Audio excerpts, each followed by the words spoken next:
បាទអូខេតោះអញ្ចឹងថ្ងៃហ្នឹងយើងអនុវត្តពីបាទ DHCP failover បាទដើម្បីយើងរៀបចំឲ្យមានកម្រិតសកួរឬក៏កម្រិតបំរុងខ្ពស់បាទនៃ DHCP ណាបាទប្រសិនបើយើងមាន DHCP server តែមួយហើយ Chidon វាមានបញ្ហាកើតឡើងណាទៅបាទអញ្ចឹងបាទ client ដែលស្នើសុំ IP ឬក៏ធ្វើបន្តសុពលភាព IP អីនឹងអត់ទទួលបាន IP ទេដោយសារ server យើងប្រឈមនឹងបញ្ហាអីបាទបញ្ហាណាអូខេអញ្ចឹងយ៉ាងហោចណាស់យើងគួរតែមាន DHCP server 2បាទហើយយើងរៀបចំទំនាក់ទំនង failover បាទពេលហ្នឹង DHCP server ទាំងពីរហ្នឹងវាអាចបាទជួយការងារគ្នាបាទបើទី1មានបញ្ហាក៏ដោយក៏ទី2វាទទួលខុសត្រូវជំនួសណាបាទឬក៏អូនអាចរៀបចំឲ្យទី1ទី2ហ្នឹងវាអាចធ្វើការដំណើរគ្នាហើយចែកការងារគ្នាធ្វើចឹងទៅបាទអូខេអញ្ចឹងអូនមើល topology diagram ដោយគ្រូបានគូសលើក្តារខៀនអញ្ចឹងប៉ុន្តែឥឡូវគូសបន្ថែមនេះបន្តិចទៀតណាដើម្បីបាទបាទទុកជាលើពេលបងអូនផ្លិចបងអីទៅមើលក្នុងវីដេអូហ្នឹងទៅឃើញមាន topology diagram យ៉ាងម៉េចដើម្បីមានភាពងាយយល់អញ្ចឹង topology diagram យើងបាទយើងមាន switch អូខេបាទហើយអូនភ្ជាប់មកកាន់យើងមាន server 2ណាបាទគឺ server 2022ដែលយើងបានរៀបចំជាបាទ domain controller បាទហើយយើងមានបាទរៀបចំ DHCP server ហ្នឹងរួចរាល់ហើយកាលពីអឺសប្តាហ៍មុនណាអញ្ចឹងយើងមាន DHCP server ទី1ណាបាទអូខេហើយយើងមាន server មួយទៀតបាទ server 2022មួយទៀតអូខេអញ្ចឹង server នេះជាសមាជិកនៃ domain controller បាទដាក់ថា domain member បាទហើយយើងរៀបចំបាទតឡើង DHCP server role បាទរួចរាល់ហើយណាបាទអញ្ចឹងយើងធ្វើវាជា DHCP ទី2បាទអូខេហើយយើងមាន client មួយចំនួនបាទនេះ client DHCP client ណាបាទអូខេយើងមាន client មួយចំនួនបាទនេះគឺជា client បាទដែលត្រូវការសំណើសុំ IP បាទពី server បាទហើយ server ទាំងពីរហ្នឹងបងអាចរៀបចំឲ្យវាសហការងារសហការគ្នាក្នុងការគ្រប់គ្រងលើការផ្ដល់ IP ឬក៏ឲ្យ server ណាមួយជាអ្នកទទួលខុសត្រូវម្នាក់ឯងហើយ server មួយទៀតនៅក្នុងស្ថានភាពសួរឬបំរុងអញ្ចឹងណាបាទអូខេហើយបន្ទាប់មកពីបាទ switch យើងតទៅ router ហើយពី router យើង connect ទៅកាន់ internet ណាអញ្ចឹងបណ្ដាញរបស់យើងនេះគឺបណ្ដាញ192 168.10.0 ជាមួយនឹង subnet mask /24 អូខេ IP ចុងក្រោយនៃបណ្ដាញហ្នឹងបាទគ្រូបានដាក់ឲ្យ server បាទ domain controller ដែលយើងរៀបចំជា DHCP server ទី1ឬហៅថា primary DHCP ហ្នឹងបាទគឺ IP 192.168.10បាទចុច254ហើយ IP បន្ទាប់ចុងក្រោយចុច10.253បានដាក់ឲ្យបាទ DHCP server ទី2បាទដែលជាសមាជិកនៃ domain បាទ controller បាទអូខេហើយ DHCP server ទាំងពីរហ្នឹងបាទយើងរៀបចំឲ្យមានទំនាក់ទំនងអីទំនាក់ទំនង DHCP failover បាទមានន័យថានៅពេលដែលមួយណាបរាជ័យមិនអាចធ្វើការគ្រប់គ្រងទៅលើការផ្ដល់អាស័យដ្ឋាន IP ទៅឲ្យ client បានអាមួយទៀតនឹងទទួលខុសត្រូវជំនួសអូខេអញ្ចឹងបងមើលដើម្បីឆ្លើយតបរឿងហ្នឹងបាទនេះជាអ្វីដែលយើងត្រូវរៀបចំបាទអញ្ចឹងយើងត្រូវមាន Windows Server បាទចំនួន2គ្រឿងបាទយ៉ាងហោចណាបាទដល់នេះគូប្រើ server 2022បាទដែលជា domain controller ហ្នឹងមួយគ្រឿងហើយយើងបានរៀបចំបាទ DHCP ជាមួយនឹងតម្រូវការ scope ហ្នឹងរួចរាល់ហើយតោះអញ្ចឹងនេះបងមើលគូបានបើករួចហើយបាទនេះគឺជាDHCP server ទី1បងឃើញឈ្មោះគូដាក់លើនេះ Windows Server 2022 Standard បើកមុខកញ្ចក់ថា DHCP Font អានេះគឺជា primary អូខេអញ្ចឹងវាក៏ជាបាទ machine domain controller ដែរបងឃើញឈ្មោះបាទ domain យើងឈ្មោះ domain នេះគឺ lovecommand.com អូខេហើយនេះជាអាស័យដ្ឋាន IP ដែលយើងបានដាក់ static រួចហើយគឺ192.168.10.254អូខេហើយបងចូលមកកាន់ DHCP បាទយើងបានរៀបចំ DHCP អឺបាទ scope អីរួចរាល់ហើយណាបាទអញ្ចឹងយើងអាចចូលទៅកាន់ DHCP Manager ដើម្បីពិនិត្យមើលបន្ថែមអូខេអញ្ចឹងនៅលើ server 2022 TC បាទយើងបានរៀបចំជា primary DHCP server បងឃើញមាន2 scope នេះគឺ scope ដែលមាន network ID ហ្នឹង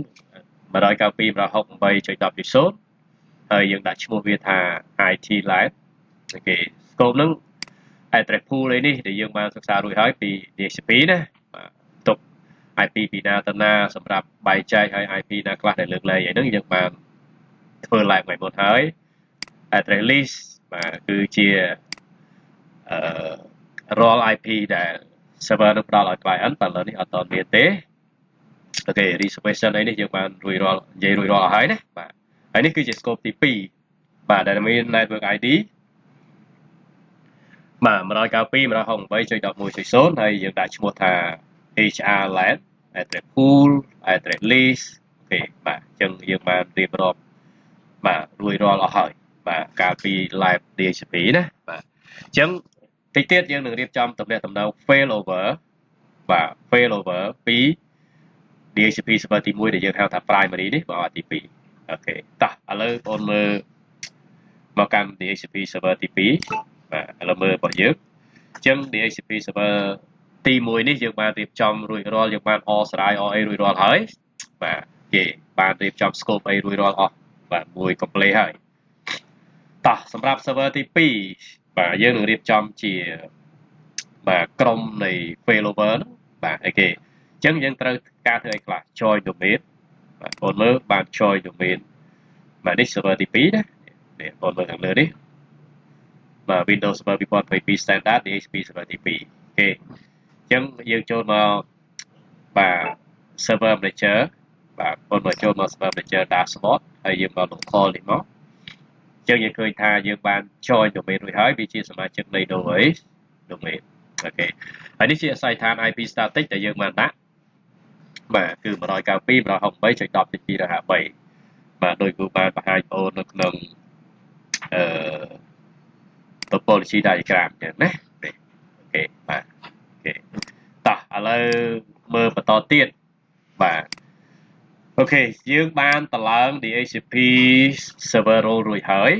បាទអញ្ចឹងគឺបានតឡើង DHCP server role ហើយបងឃើញតែចូលទៅមើលបាទ DHCP manager អូខេបាទអញ្ចឹងយើងក៏បានធ្វើអីទៀតបាទយើងបានអស្រាយរួចហើយដែរនេះបាទយើងបានអស្រាយហេតុអីបានត្រូវអស្រាយដោយសារវាជាបាទសមាជិកនៃ domain បាទវា join domain អញ្ចឹងត្រូវការអស្រាយបាទទើបអាចផ្ដល់សេវាកម្ម DHCP អូខេអញ្ចឹង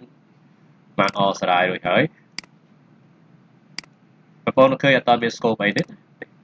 បងឃើញយើងបានអស្រាយហើយបាទអញ្ចឹងទេបាទយើងនឹងឃើញថាអស្រាយនេះយើងឃើញអានអអីអានអស្រាយបាទហើយ complete យើង log ចូលជាមួយ user account បាទដែលជាអី administrator នៃ domain ណាបាទអញ្ចឹងមានន័យថាម៉េចបងមើលទាំង server ទី1ទាំង server ទី2 log ចូលជាមួយនឹងអី administrator នៃ domain ដូចគ្នាណាបាទអូខេនេះ administrator នៃ domain server ទី1 server ទី2នេះបាទ server ទី2នេះក៏ log ចូលជាមួយនឹងអី administrator នៃ domain ដែរណាបាទ log ចូលជាមួយ administrator ដូចគ្នាបាទទាំង server ទី1ទាំង server ទីអីទាំង server ទី2គឺ log ចូលជាមួយនឹង administrator បាទគេអញ្ចឹងតើតាជា administrator នៃ domain បានមានសិទ្ធិក្នុងការបាទរៀបចំតឡើងក៏ដូចជាអស្រាយផ្សេងៗណាតែគេតោះអញ្ចឹងជាតម្រូវការនេះ យើងបានរៀបចំរួចហើយបន្ទាប់មកយើងចូលដល់បាទជំហាននៃការរៀបចំបាទទំនាក់ទំនង failover ហ្នឹងអូខេអញ្ចឹងបងមកអីបងមក primary ឬក៏ DHCP server ទី1ហ្នឹងនេះបងឃើញបាទ Windows Server 2022 Standard DHCP 1អានេះគឺជា primary តោះអញ្ចឹងយើងនឹងធ្វើ failover បាទមានន័យថាឲ្យអាទីបាទមួយហ្នឹងចម្លងបាទព័ត៌មានពី DHCP របស់វាទាំងអស់បាទអ្វីដែលវាគ្រប់គ្រងពាក់ព័ន្ធ DHCP ហ្នឹងទៅឲ្យអាទី2បាទហើយរៀបចំឲ្យមានការសហការគ្នាក្នុងការផ្ដល់អាស័យដ្ឋាន IP តោះអញ្ចឹង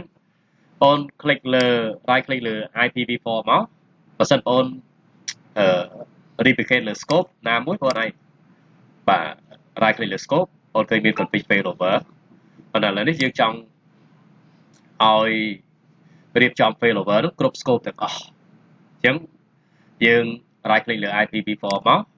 បាទបងឃើញមាន configure failover អូខេតោះអញ្ចឹងពេលហ្នឹងវាបង្ហាញព័ត៌មានអំពីបាទគេណែនាំអំពី DHCP failover ហើយបងអាចអានបន្តិចមកបាទដើម្បីជាការយល់បន្ថែមអញ្ចឹងបងឃើញ DHCP failover នេះអនុញ្ញាតឲ្យមានកម្រិតសកួរឬក៏បំរុងសេវាកម្ម DHCP ហ្នឹងគឺ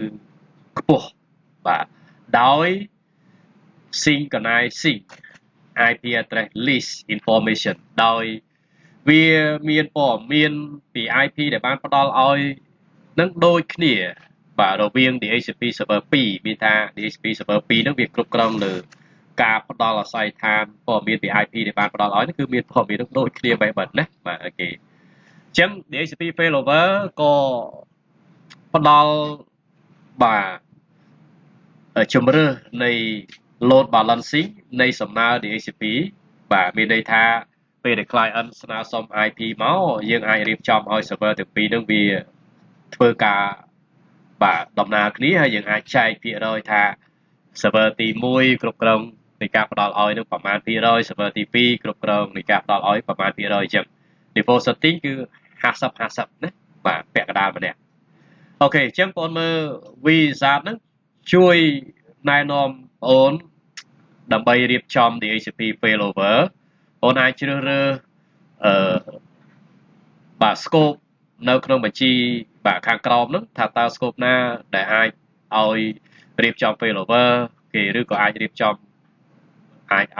select គ្រប់ scope ទាំងអស់អញ្ចឹងមកបាទអញ្ចឹងបងឃើញ default setting គឺ select គ្រប់ scope ទាំងអស់ប៉ុន្តែបងប្អូនយល់ថាឲ្យតែ scope ណាមួយបងអាច deselect ហ្នឹងមកហើយ select scope ណាមួយមកឧទាហរណ៍ scope ដែលមានអាស័យដ្ឋានបណ្ដាញ 192.168.0 ឬក៏ .10.0 ទេណាបាទហើយបើថាយើងចង់ឲ្យធ្វើ failover គ្រប់ scope ទាំងអស់នៅករណីនេះយើងមាន2 scope ណាអញ្ចឹងយើង select អីបាទ select all មកអូខេយើងឃើញ available scope គឺយើងឲ្យទាំងអស់អូខេអញ្ចឹងបន្តការងារយើង click អី next បាទចូលដល់អីបាទចូលដល់រឿងបន្ទាប់គឺ specify partner server to use for failover អញ្ចឹងឲ្យបងប្អូនកំណត់ដៃគូ server ដែលយើងប្រើប្រាស់សម្រាប់ failover ហ្នឹងមានន័យថាបាទមួយមានបញ្ហាមួយទៀតទទួលខុសត្រូវចំនួនហ្នឹងបាទអញ្ចឹងនៅទីនេះគេឲ្យបងប្អូនផ្ដល់ជាឈ្មោះឬក៏អាស័យដ្ឋាន IP នៃ DHCP server ដៃគូបាទដែលយើងនឹងរៀបចំ failover ហ្នឹងអូខេហើយបងប្អូនក៏អាចជ្រើសរើសវាពីបញ្ជីនៃ server បាទដែលមានស្រាប់ណាបាទដែលមានបាទស្រាប់សម្រាប់ការរៀបចំ failover នោះឬក៏បងប្អូនអាចប្រើបាទអាចប្រើ select ពី all សរាយបញ្ជីបាទនៃ DHCP server ដែលគេបាន all សរាយអូខេអញ្ចឹងបងឃើញ partner កន្លែងនេះបាទអញ្ចឹងបងអាច click អី add server អូខេហើយបងឃើញ select server you want to add អញ្ចឹងបងអាចប្រើបាទអាចប្រើបាទឬក៏បងអាច this all សរាយ DHCP server អញ្ចឹង DHCP server អស់ទៅគេបានអស្រាយរួចហើយចឹងបងមើលរបស់យើងមើលក្នុង topology diagram របស់យើងវិញអូខេចឹងយើង server ទី2នេះបាទ IP 2.3ណាបាទចឹងបងឃើញនេះឃើញ S 2022 DHCP2 logmail.com នេះបងមើលឈ្មោះម៉ាស៊ីន server ហ្នឹងគឺអាចមើលបញ្ជាក់បន្ថែមនេះបងឃើញ S 2022សញ្ញាដកបាទ DHCP2 logmail.com អត់ទេណាបាទអូខេអញ្ចឹងបងបាច់ប្រើក៏បានដែរគឺយើង select ពីបាទ DHCP server list ដែលគេបានអស្រាយនេះមកអូខេអញ្ចឹង select ទៅមកណាបាទអូខេគឺក៏បងthis server ឲ្យប្រើហើយបងបាយឈ្មោះវាបញ្ចូលមក check name មកដូចតែគ្នាទេណាអូខេអញ្ចឹង select ពី this authorized DHCP បាទមើលត្រូវណានេះ DHCP server ទី2 IP.10.2.8 បាទ select វាមកបាទហើយបន្តការងារយើងគឺ click OK បាទ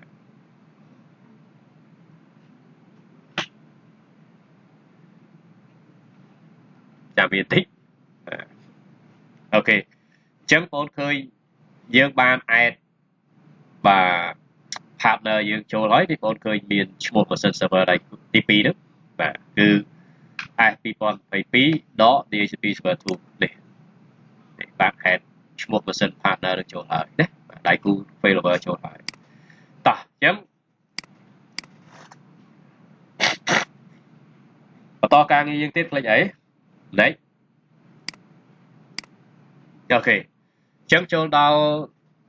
រឿងមួយទៀតបាទពាក់ព័ន្ធទៅនឹងបង្កើតបាទភាពទំនាក់ទំនង failover ថ្មីហ្នឹងអញ្ចឹងបងមើល create a new failover relationship អញ្ចឹងឲ្យយើងបង្កើតបាទភាពទំនាក់ទំនង failover ជាមួយនឹងដៃគូហើយដៃគូយើងនេះគឺជា server ដែលមានឈ្មោះថា S2022.DHCP2 អញ្ចឹងទី1គឺឈ្មោះទំនាក់ទំនងហ្នឹងនេះគេមាន default ហើយបាទបងអូនអាចកែវាឲ្យខ្លីតិចឬក៏ទុក default អញ្ចឹងក៏អីក៏បានដែរបាទអញ្ចឹងគឺអត់កែណាទុក default គឺឈ្មោះ version server ទី1ហើយនឹង version server ទីអីទី2ណាបាទអញ្ចឹងយើងទំនាក់ទំនង failover នៃ version ទាំងពីរហ្នឹងអូខេហើយបន្តមកទៀតបងឃើញ maximum client lead time បាទទិសដីយើងបាននិយាយហើយបាទ maximum client lead time ហ្នឹងគឺមានដើរតួនាទីសំខាន់2នៅក្នុងទំនាក់ទំនង failover បាទទី1ពេលដែលបាទ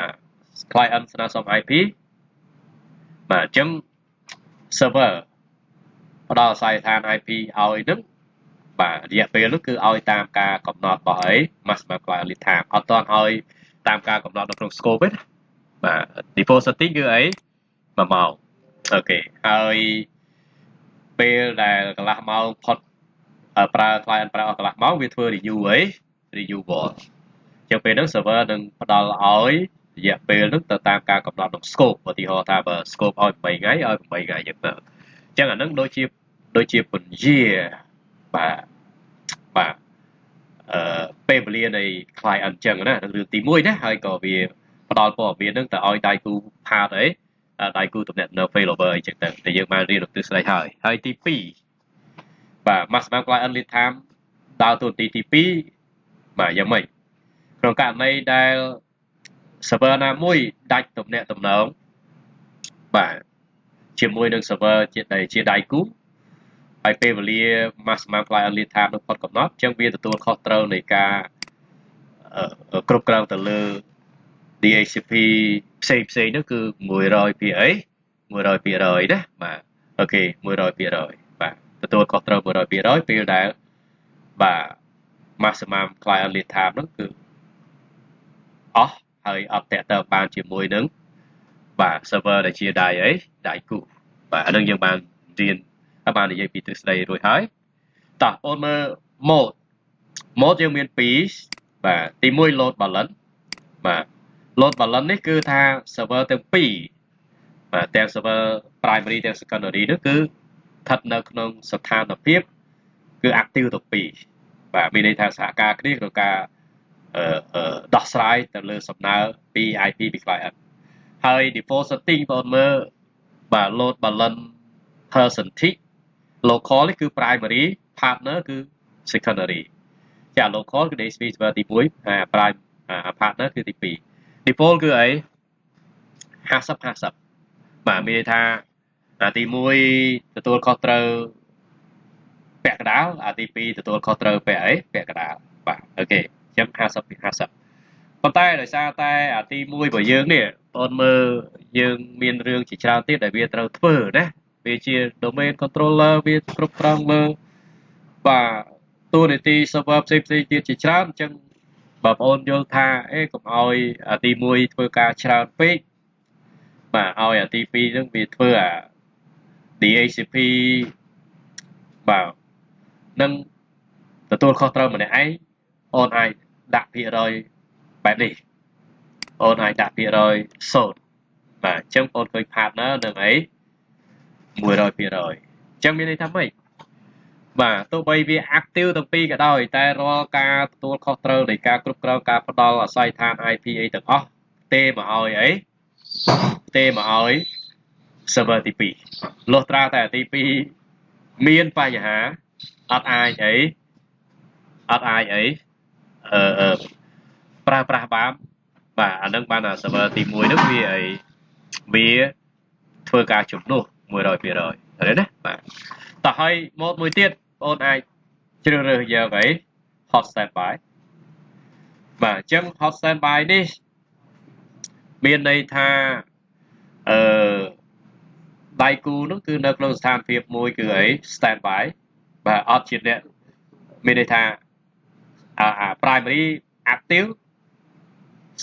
partner secondary នោះគឺ passive បាទលុះត្រាតែអីលុះត្រាទាល់តែprimary មានបញ្ហាបាន secondary អីធ្វើការជំនួសអូខេអញ្ចឹងជាការប្រសើរគួរតែប្រើអី load balance ណាឲ្យបងប្អូនយល់ថាអូខេprimary វាឲ្យវាទទួលខុសត្រូវខ្លះទៅបងប្អូនអាចដាក់អី30 70យ៉ាងទៅហើយណាអាចដាក់30 70យ៉ាងទៅបាទអូខេអញ្ចឹងអានឹងគឺជាអ្វីមួយតាក់ទងនឹង mode គេមានន័យថាបើយើងយក30 70primary វាបាទធ្វើការ30% ហើយ70% ទៀតគឺ secondary អញ្ចឹងឲ្យ secondary ធ្វើការច្រើនជាងចោះសម្រាប់គ្រប់គ្រងលើ DHCP ហ្នឹងដោយសារ primary វាមានរឿងដទៃទៀតត្រូវធ្វើណាបាទតោះអញ្ចឹងបន្តមកទៀតតាក់ទងនឹង state switch over interval នេះបាទអូខេអញ្ចឹងអានឹងគឺជាទូទៅប្រើប្រាស់ជាមួយនឹង mode hot standby ណាបើសិនបើបាទ server ទី2អត់ទទួលបានតំណែងឬក៏ដាច់ទៅតាក់ទងជាមួយ server ទី1ក្នុងរយៈពេលកំណត់នេះបាទវានឹងគ្រប់គ្រងការងារនឹង 100% បាទ state switch over interval ណាបាទជាមួយនឹង load balancing អត់ត្រូវការទេដោយសារ server ទាំងពីរនោះគឺ active ទាំងអី active ទាំងពីរគេអញ្ចឹងបាច់ enable វាទេណាបាទអត់ take អញ្ចឹងមានន័យថា disable អូខេមួយទៀតពាក់ព័ន្ធនឹងអី enable message authentication នេះបាទអញ្ចឹងយើងបើកឲ្យមានលទ្ធភាពនៃការប្រើប្រាស់ password ឬក៏ចែកម្លែកនៅពាក្យសម្ងាត់ហ្នឹងបាទដើម្បីគ្រប់គ្រងលើការផ្ទៀងផ្ទាត់ពីត្រឹមត្រូវយ៉ាងល្អបាទបើកឲ្យដំណើរការវាមកណាបាទដោយសារនឹងវាជួយក្នុងការគ្រប់គ្រងទៅលើការផ្ទៀងផ្ទាត់ពីត្រឹមត្រូវអូខេអញ្ចឹងបងអាចដាក់បាទ share secret key ស្អីមួយមកបាទគេបាទ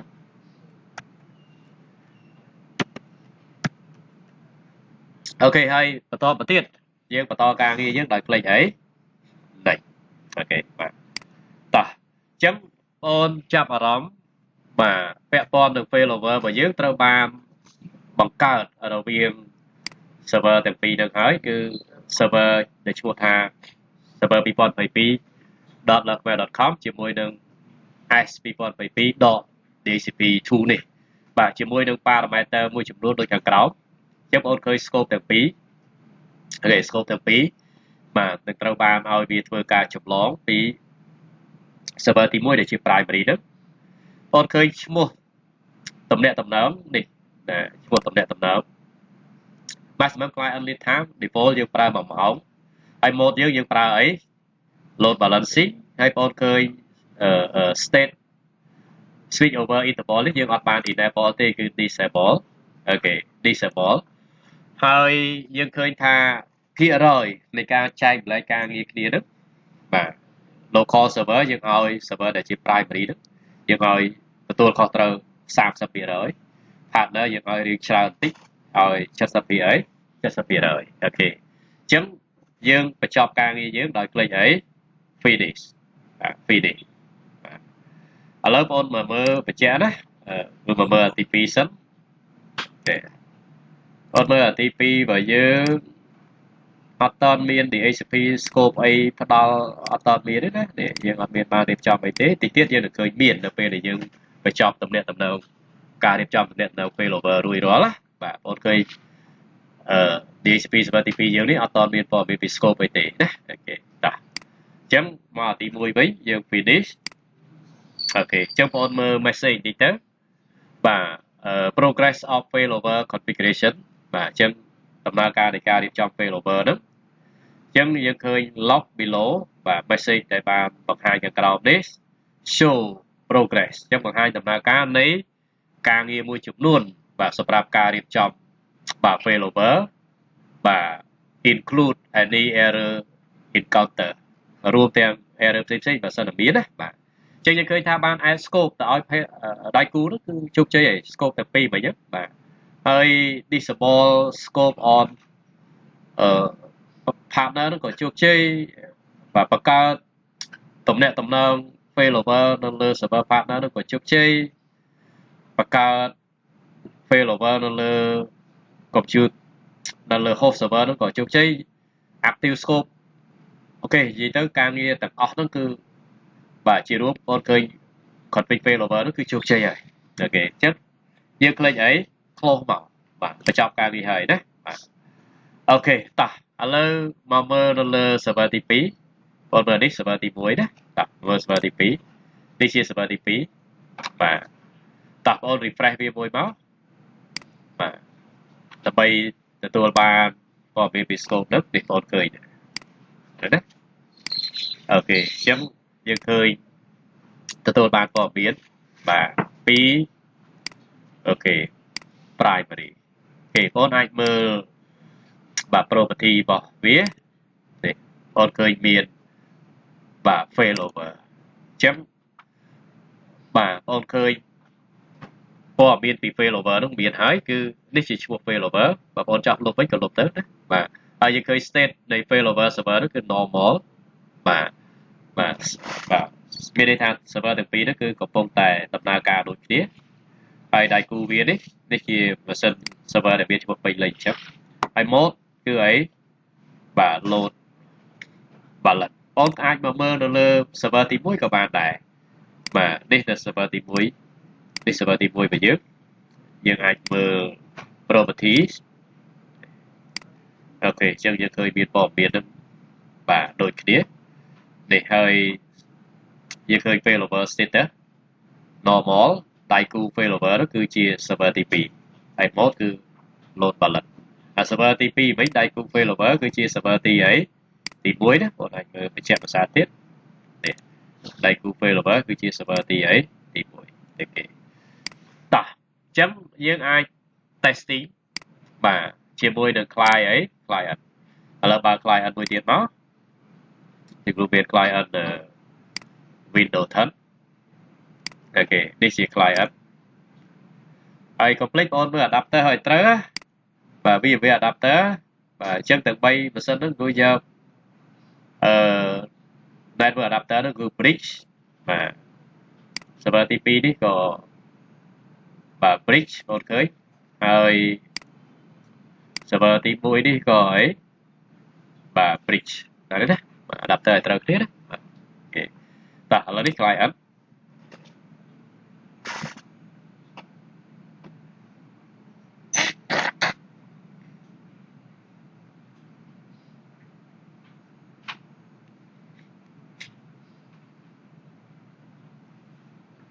បាទអញ្ចឹងយើងនឹងឲ្យ client បាទ default setting client យើងគឺអីបាទ client យើងបាទគឺជា DHCP client តោះឥឡូវបងមើល address list ហើយ refresh នៅលើ primary នេះអូខេអញ្ចឹងបងឃើញមាន address list ដែលបានផ្ដល់ឲ្យ client បាទគឺ IP 192.168.10.3 បាទផ្ដល់មកឲ្យ client ដែលមានឈ្មោះអញ្ចឹង list សុពលភាពនៃការប្រើប្រាស់ប្រភេទ DHCP នេះជា MAC address របស់ client តោះមកមើលលើ server ទី2វិញ address list បងឲ្យ refresh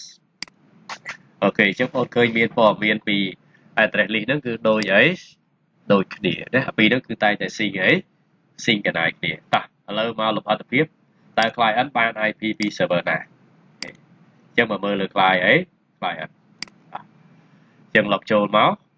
client នេះជា client ដែលបាន join domain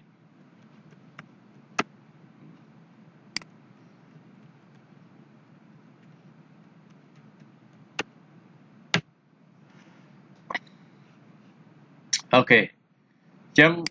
បងអាចមើល IP configuration របស់ client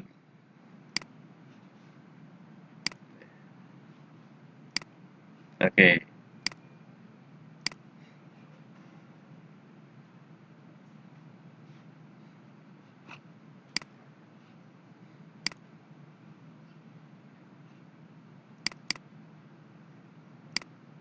ញ្ចឹងបងឃើញ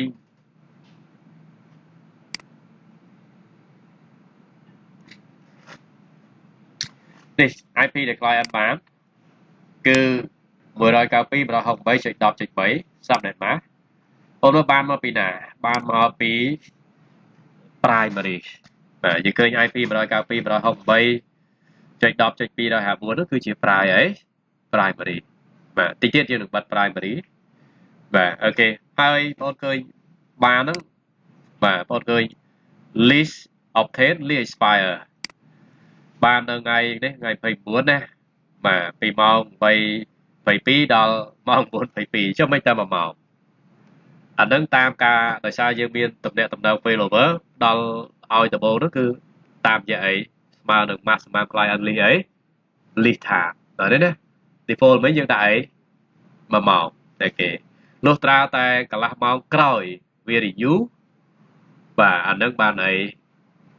បានផ្ដល់រយៈពេលតាមការកំណត់នៃ scope ណាអូខេតោះឥឡូវយើងមិនបាច់ចាំកន្លះម៉ោងក្រោយ review ទេយើងតេស្តអីបាទ review ហ្មងណាជាបងអាចបើក PowerShell អូខេអាចបើក PowerShell ហើយវាយ IP config/review បាទដើម្បីសុំបន្តសុពលភាពអូខេអញ្ចឹង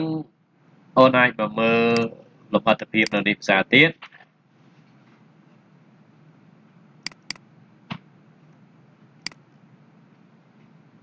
អូខេបងឃើញ IP នឹងដដែលប៉ុន្តែបងឃើញបានខែ9ដល់ខែអីខែ10ណាពីថ្ងៃ29ដល់ថ្ងៃ10អី13ចាហ្នឹងគឺបានទៅតាមកំណត់នៅក្នុងអី scope ដល់នេះណាបាទអីគេហើយនៅបានពីណាដដែលពី DHCP server ទី1ដល់អីដដែលទេអូខេតោះឥឡូវយើងនឹងបិទ DHCP server ទីអីទី1នេះ DHCP server ទី1ណានេះតោះឥឡូវយើងនឹងបិទវាបិទ DHCP បាទយើងបងប្អូន right click លើឈ្មោះ DHCP server របស់យើងមក all tasks បងឃើញអី stop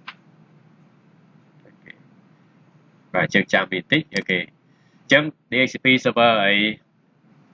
ទី1យើងបិទហើយតោះឥឡូវយើងឲ្យ client យើង release review បាទមានន័យថាលុបអា IP នឹងចោល release លុប IP នឹងចោលហើយស្នើសុំ IP ជាថ្មីបាទ review ពេលហ្នឹងអ្នកណាគេអ្នកទទួលខុសត្រូវបាទគឺ DHCP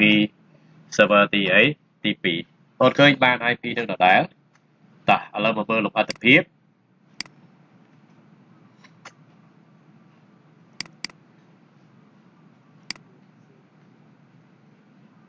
បងមើលបានពី server ណានេះបានពី server 0.10.253 អញ្ចឹងមានន័យថា server ទីអី